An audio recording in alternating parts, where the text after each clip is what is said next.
SSP जिला कोरंगी तारिक नवाज की हिदायत पर थाना खोखरापार पुलिस का मंशियात फरोश मुलजिमान के खिलाफ कामयाब कार्रवाइयों का सिलसिला जारी है। इसी हवाले से मजीद तफसीलात जानते हैं हमारे चीफ रिपोर्टर कराची जावेद महमूद आराई से।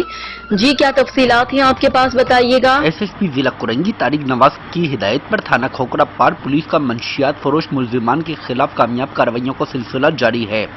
थाना खोखरापार एसएचओ इंस्पेक्टर गुलजार हुसैन अराइन ने पुलिस टीम की हमरा खुफिया इत्तला पर कार्रवाई के दौरान 2 मंशियात फरोश मुलजिमान को गिरफ्तार कर लिया।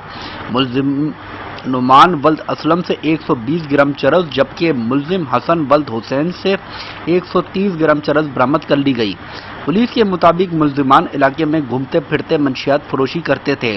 गिरफ्तार मुलजिमान के खिलाफ इम्तना मंशियात इमीडिएट एक्ट की दिफात के तहत मुकदमा दर्ज कर दिया गया, जबकि मुलजिमान को मजीद कानूनी कार्रवाई के लिए शोबे तफ्तीश के सुपुर्द कर दिया गया।